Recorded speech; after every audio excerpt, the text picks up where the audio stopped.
Good afternoon. Chuck Morse here, the Morse Force. I'm joined by Alex Newman. He's an author, journalist, activist. He's presently delivering speeches in Washington State and in the northwestern part of the United States on behalf of various groups, also generally supporting Republicans in the upcoming midterm election, which is only 4 weeks away from today. Alex, thanks for joining me. Chuck, thank you so much for having me. It's a pleasure to be with you. Alex, you're talking quite a bit about, and many of your articles have addressed the deep state, what President Trump accurately calls the deep state. And I'd like you to just talk a bit about how you define the deep state and what role they are presently playing in this critical upcoming election. Sure. Well, thank you, Chuck. And I think this is one of the most important issues that the American people need to be focused on. And now is a historic opportunity to talk about it because we have a president in the White House who's lashing out against what he describes as the criminal deep state. And so, I've been working on exposing these people almost my entire career. And it's very nice to have somebody in the White House who's saying some of the same things. So the deep state, as I define it, I actually did a whole special issue of the New American. Of the New American magazine. Now we've published that as an ebook online, so people can get a lot more detail there. And I've been going around, just the last few days, I've been traveling the northern United States, Montana, Idaho, Washington, Wisconsin, talking about the deep state to, Republican groups and conservative groups and JBS groups, just all over the place.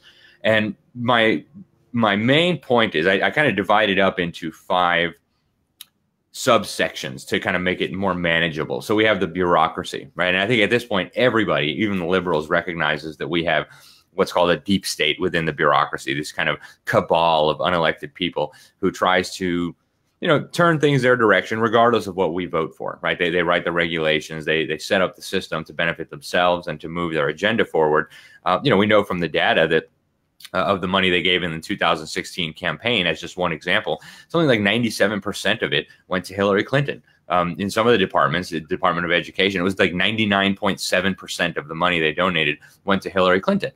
So maybe one guy in the Department of Education threw a few bucks to Donald Trump, and that's the situation. These are the people who educate the kids. So that's well known enough. Then we have the intelligence community, so-called.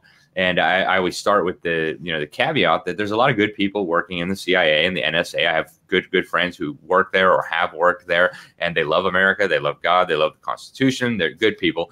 But at the top, we have people like John Brennan, right, who's on our television recently calling our president a traitor. This is a guy who admitted before he realized Trump was going to be president that he had voted for the Communist Party USA candidate in 1976 election, Gus Hall, who was literally an agent of the mass murdering regime in the Soviet Union, murdered tens of millions of people more. So, when he went to apply for a security clearance, he told them, I voted for the Communist Party, the Soviet agent, and, they fired him, right? No, of course not. They gave him a security clearance and they moved him up the ranks so quick that he became Obama's CIA director. And then we get to what I call the deep state behind the deep state, which is this is, I think, where Americans really need to be focusing, because this is what people don't, by and large, 75% of Americans now are concerned about the deep state, and they know about some of this, but they don't know what I call the deep state behind the deep state, at least not enough. And so that's what I'm really focusing on. And then I bring in the Council on Foreign Relations, this group that Hillary Clinton said tells her what she should be doing and how she should be thinking about the future. That's what she said while she was Secretary of State. Dick Cheney, Vice President Bush's vice president, said, I've been a member and a director for a long time, and I never told the folks back in Wyoming when I was running for re-election. So, they're all part of this little club, and their agenda is very, very clear. World government. They say it openly in their magazines. Their leading figures brag about, we're eroding sovereignty, moving toward global governance. So they're very clear about that. You have the Trilateral Commission, another one of these groups, the Bilderberg meetings. I've been to 2 of them, once as an uninvited guest and once as a journalist. On the outside, I got a chance to speak to some of them. And then there's, the real shadowy stuff, the secret societies. You think of, Skull and Bones, where you had John Kerry and George W. Bush both running in the election, both members of the same secret society. And you have a Bohemian Grove, where 2,500 of the most powerful men in the world get together out in the woods of California and do, Alex Jones snuck in there with a video camera and recorded. You can go watch it on YouTube. They got a big owl and they're wearing hoods and chanting about forest spirits and who knows what else. That's weird stuff. I don't care if you're a Christian or a Jew or a Muslim. Somebody ought to explain to us what these people are doing in front of a 40-foot owl with fires, and it's weird. So that's what I call the deep state. And that's what I've been talking about. And then most recently, Chuck, we just put out a special issue called The Deep State in Action, where I worked with my friend of the New American, where I worked with Bill Jasper, the senior editor, and some other really good patriots and investigative journalists, exposing how they work. And you and I have talked a little bit about that. The mass immigration, for example, is a key strategy in the erasing of national boundaries and the erasing of nations as we know them. And all different things, the UN environmental agenda. So that's kind of what I'm working on here on these speeches and what I'm doing at the New American. So the deep state basically is an apparatus that goes back, well, it goes back hundreds of years, but it's, I think it really took hold in this country probably during the administration of Wilson or even possibly Teddy Roosevelt. And it's an informal, indirect government. There's actually a professor at Tufts University, Michael Glennon, who just wrote a book called The Double Government. And he's an establishment guy. He was a chief counsel to the U.S. Senate in the Clinton administration, and he says that it all started with the establishment of the national security apparatus in 1948, and how they've become so powerful, and they've got their tentacles in so many different agencies. But the point is that there are many theories about this, all of which have a lot of truth to them. We have informal government, unelected officials on a lot of levels who are making laws, and not just Supreme Court judges either, but these bureaucracies which create laws that they give other names, guidelines, other things like that. We find out suddenly that you can't have a puddle in your backyard without it being declared illegal, because they changed the language of the Clean Water Act, which really was only, large bodyways, like the Mississippi River, to any body of water. And they did so under the color of the law. So you have informal government, which is not representing the people of the country in the form of a Congress or a state legislature making laws. And they are being threatened by the presidency of Donald Trump, who clearly was not supposed to win, and who is clearly facing what many have described as a virtual coup d'etat. In terms of taking him out of office. But that brings me to a question as well, which is that even though I do think that Donald Trump is fully conscious of this, I've heard, for example, that his father was a quiet member of the John Birch Society, which tells me that he knows what's going on. However, there probably are a couple of deep staters in his administration close to him. Who are they? Yeah, it's a great point, Chuck. There are, and we know some of them. And Trump was exposed to a lot of this material growing up. Roger Stone told me the same thing about Donald Trump's father being a good friend of Robert Welch, funder of the John Birch Society. And I know Birchers who worked at high levels in his campaign who know him, and they tell me, Alex, he knows all this stuff. But there are clearly some deep state people in his administration. I think the easiest way to sort out who's who is to look who in his administration in the upper levels is a member of the Council on Foreign Relations, of the Trilateral Commission, who regularly goes to Bilderberg meetings, who's involved in these secret societies. And, when we start looking at that, we come up with a few very, very clear people who are involved with this. Elaine Chao, who's Secretary of Transportation, member of many of these organizations.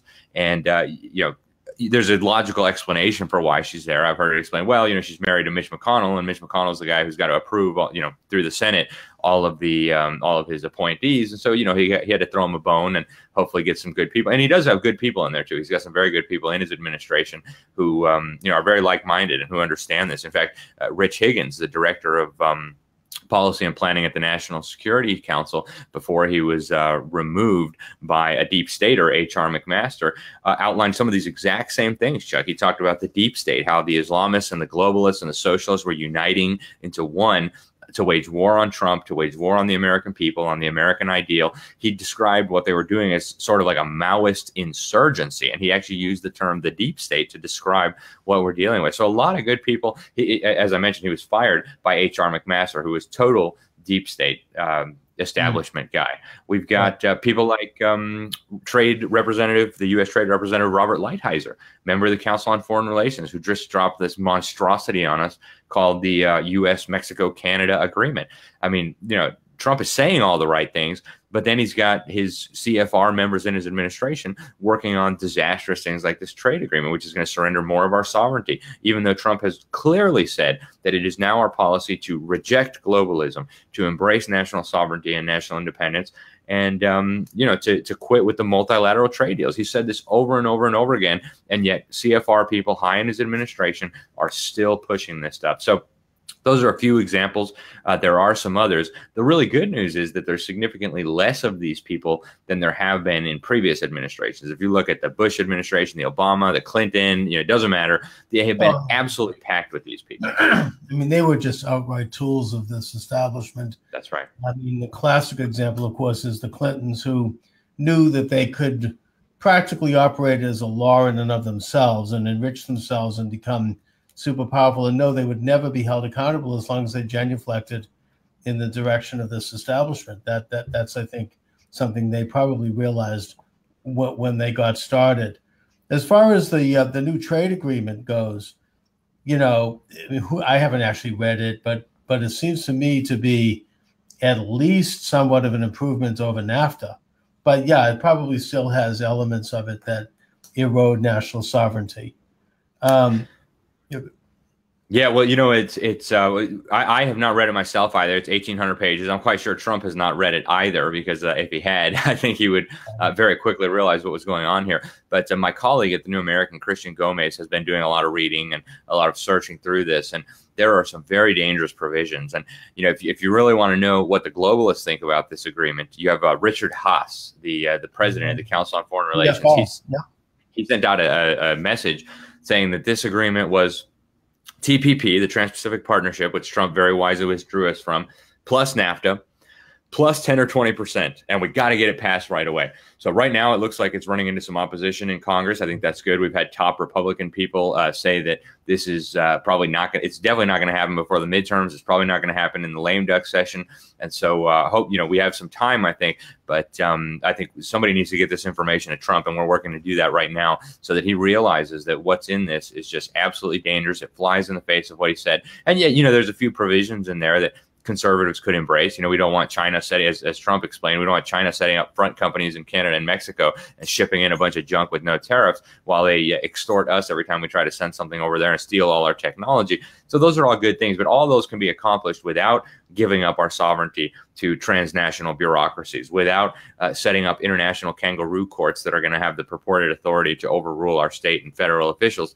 And I think Trump recognizes this too. So I think we need to get this information to him and to the American people and to Republicans in Congress so that this thing can be derailed and we can get back to what we need to be doing, which is dismantle globalism. But on this topic of the CFR, they just came out a couple of days ago, Chuck, with an article calling for the creation of a committee to save the world order from Trump.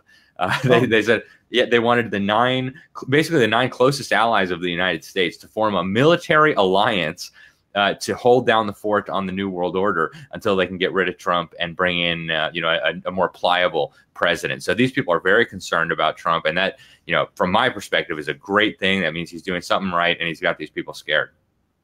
Wow, I mean that's incredible. It kind of reminds me of former Secretary of State John Kerry meeting with Iranians in Europe and saying, "Don't worry, we're going to get rid of Trump," and they're not saying how, and we'll save your nuclear deal.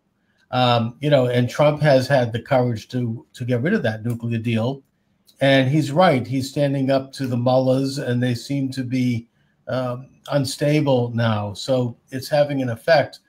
I view this midterm election, which is coming up in just 4 weeks, 3.5 weeks, as being very, very critical, because I think that if the Democrats take back one or both of the houses of Congress, it's going to be the end of the progress that's been made by Trump, even though Trump and his administration are far from everything we'd like them to be. It has had extraordinary successes in terms of reasserting national sovereignty. And philosophically, it has introduced this idea to the American people in a way that I never dreamed it would be introduced. And people are beginning to wake up. So the war against Trump is going to be absolutely fierce. And this is going to be, I think this is their, their battle of Trier.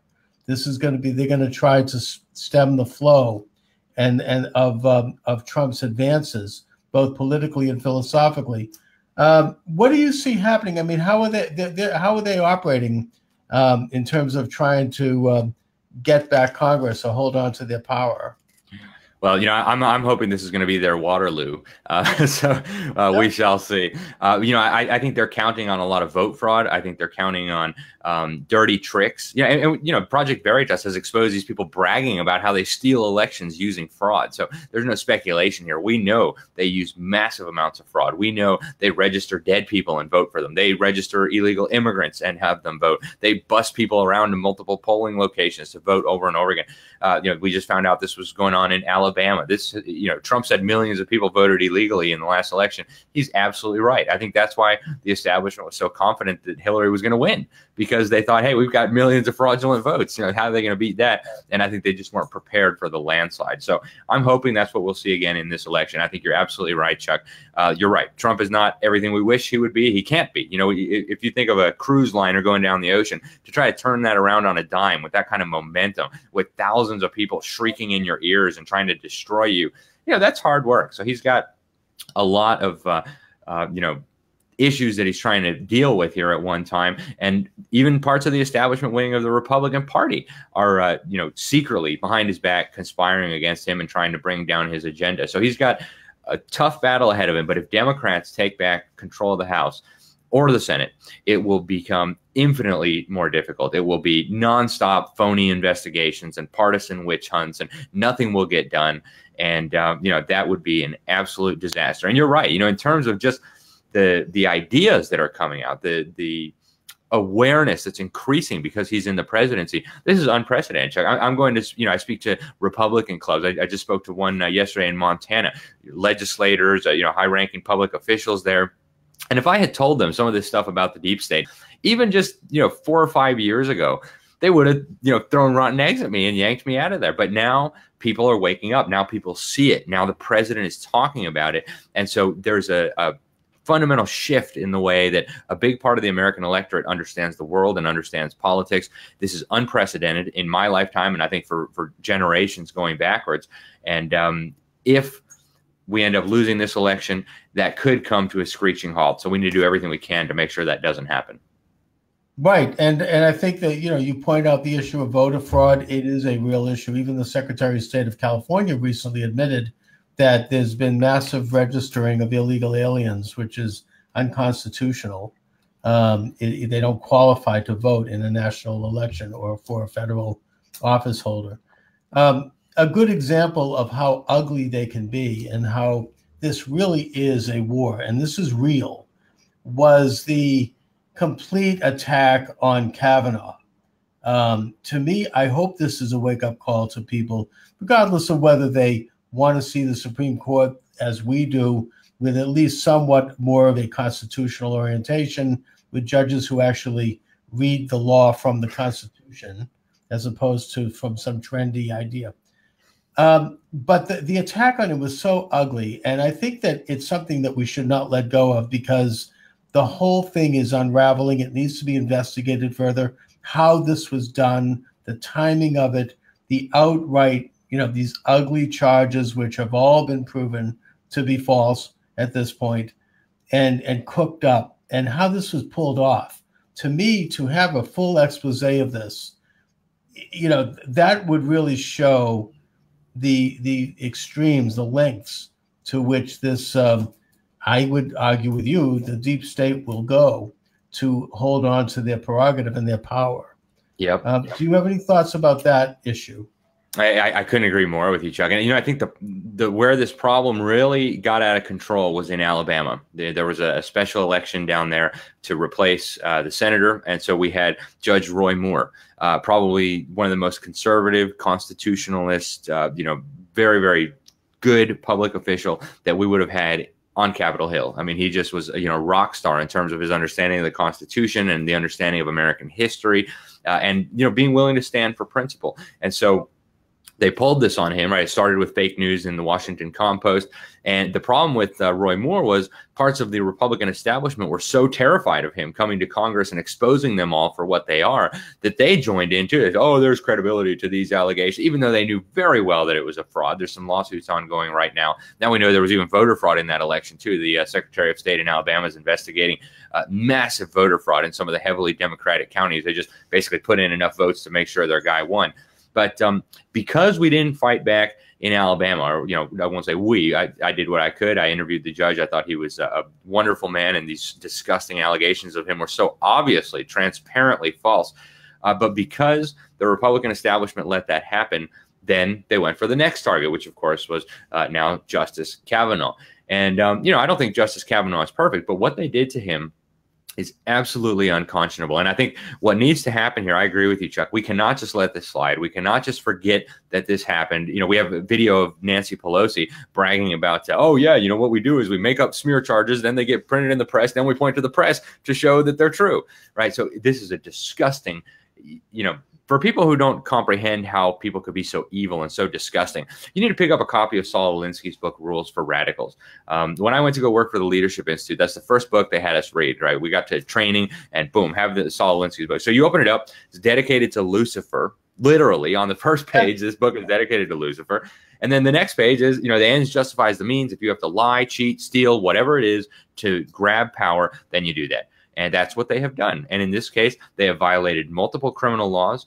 They have defamed a man. They have filed false reports. I think they've committed perjury. And for us to just say, oh, well, he's confirmed now, so let's just forget all that happened, that would be a big mistake, because they'll do it next time and next time after that. And again, people need to be held accountable for this kind of stuff. And, think of all the girls who really did suffer some kind of sexual abuse, or who really were raped or attacked in some way. Now this shines a bad light on their story. Now they may be afraid to come forward because, everybody has this experience in their mind where these phony allegations came out. So it's bad all around, and we can't let it slide. Plus, it just ripped apart a very difficult wound in a lot of people, all just to get political advantage. And as far as the nasty behavior, I mean, it reminds me of like when Harry Reid in the 2014 election, 2012 election, he stood up and said Mitt Romney has never filed a tax return. The next day, it was like they had to retract it, but it was damaging. And then afterwards, when he was leaving office, he was asked about this by a reporter. Why would you make such a horrible charge, such a false charge? And his answer was, well, it worked, didn't it? That's so disgusting. And that's the attitude that they have, Chuck. That is their attitude. They have no moral compass. They think the ends justify the means. And if they have to destroy you and lie and cheat, they will do it. That's what we're dealing with.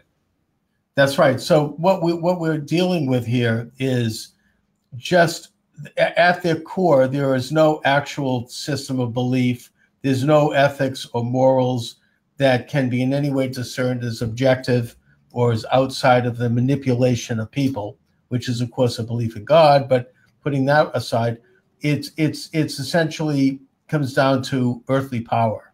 Anything to obtain power, to maintain power, and to hold on to power to advance some really fuzzy agenda that if you pull away all the cobwebs and you take a look at the inside of the onion, it's the ultimate goal of creating a one world ant colony.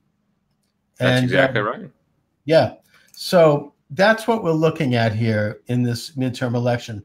Those are the stakes. I mean, I hope people realize that the advances that we've even made in the past 2 years, which are actually fairly substantial in a practical sense, in terms of improving the economy and cutting taxes, making taking major chunks out of the nationalization of healthcare, moving America's position in the world into one where we're respected again and not taken for granted. Cutting back on expenses across the board. I mean, these things are going to improve people's lives. I mean, putting aside the fact that sovereignty is a progressive idea, these are practical things that are part of the exercise of sovereignty, and they're going to make life better and already have. And yet, and all of this could be flushed away. You know, we'll be going back to the old days. You know, it's interesting. I keep seeing them say, well, the economy is better because of Obama. I don't know if you saw this. Oh, I have seen that. Obama says that. He does. And yet, you know, there's a speech that Obama delivered toward the end of his term where he said, we're never going to get these jobs back because they're obsolete. And the country will never, the economy is never going to grow up to 3% more. And all those things have happened. The economy is increased by 4%, and the jobs have come back. And now Obama gives a speech saying, you know, this is because of me. And this is becoming dogma. It's becoming accepted wisdom, especially by younger people who are, I mean, I don't want to say that they're ignorant, but maybe it's you've written a book along with the late, great Dr. Samuel Blumenfeld about education, Crimes of the Educators. They're more than ever products of this education where you have this dismembered methodology that by which they can't think in an integrated way. They don't have the ability to cognitively look at things dispassionately and outside of their emotions, perhaps. But either way, that's who's coming up the pike now. Those are the people that are going to vote, and they're the people that are being cultivated. And it is a big concern, at least for me. I mean, what do you make of that? Can we make inroads among the so-called millennials?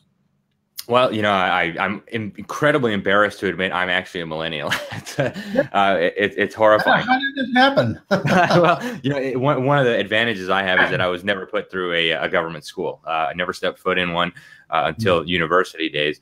And so actually I was blessed with a fantastic education. But, what Dr. Blumenfeld and I exposed in Crimes of the Educators and what Sam had been exposing for 50 years before that is that this is the establishment. This is the deep state's secret weapon, right? They have iron grip over the so-called public school system. And we need to recognize that this is no longer an education system. This has become, as Sam would say, a tool for dumbing down the population of the United States. And beyond that, dumbing down and indoctrinating. And what they've done here, and this was kind of Sam's raison d'etre with his whole life. What they've done is they've now nationwide, under Common Core, this is mandated. They use methods of teaching reading that we've known since the 1840s are absolute quackery. They produce illiteracy on a massive scale. That's why we have, according to the federal government's own numbers, about half of Americans can't even read or are so close to being illiterate that we might as well call them that. And that's deliberate, right? So these people who have been so indoctrinated with this junk in public school, so indoctrinated with this junk on the communist news network and the fake news, the Washington Comp, all these fake news organizations, they don't even have the means to go out and educate themselves. They can't go down to the library and pick up a book because they can't read it. So we are in a very dangerous situation. And I tell people this all the time. I don't care what your pet issue is, whether it's, guns or stopping abortion or lowering taxes or, pick your conservative or liberty issue. Doesn't matter what it is. If we don't get a handle on the education, and this is what Sam would say all the time, if we don't get control over the education problem, all of it is a moot point over the long run, right? Because they've got something like 87% of our kids in the government schools. Even if we, generously assume that not all of those, say, less than 80% of them will come out of there totally indoctrinated. We're dealing with a massive problem because these kids are going to be the future voters. These kids are going to be the future politicians. These kids are supposed to run these companies. And where are we going to be? As the older generations die off, as the people who knew history and who knew the truth start dying off, and all we're left with is kids who've only been told that America is evil and slavery and bad thing. But my friend and colleague Dr. Duke Pesta does surveys of his students at the University of Wisconsin when they come into his class, and he said more than half of them believe that America invented slavery. So it's no wonder they want to tear down our country. And if we don't get a handle on this, we're going to lose it all. So I tell people, education is the key. Absolutely. Alex, we're reaching toward the end of the program. So is there anything else you'd like to bring up? Well, I just want to say thank you so much for having me on the program, Chuck. It's been great to be with you. I think I've talked to you a few times recently from Europe. I'll be heading back to Europe in just a few days, so hopefully we'll get a chance to talk more. I know the internet's been really spotty there, especially down in the Balkans, the former Yugoslavia. The internet's not all that great, but hopefully I'll get to talk to you again soon. I'll keep you updated on what's going on over there. And thanks again for having me on. I hope people will check out thenewamerican.com. If you don't subscribe to the print magazine, do that. That's where you'll get all this important information that you need about what's going on. And thanks again, Chuck. Really appreciate you having me on. All right, Alex, and I'd like to get an update from Europe if we can arrange it. Absolutely. And we can talk about European politics as it stands right now. Anyways, Alex, thanks so much, and I'll talk to you soon. Hey, thank you so much, Chuck. All right.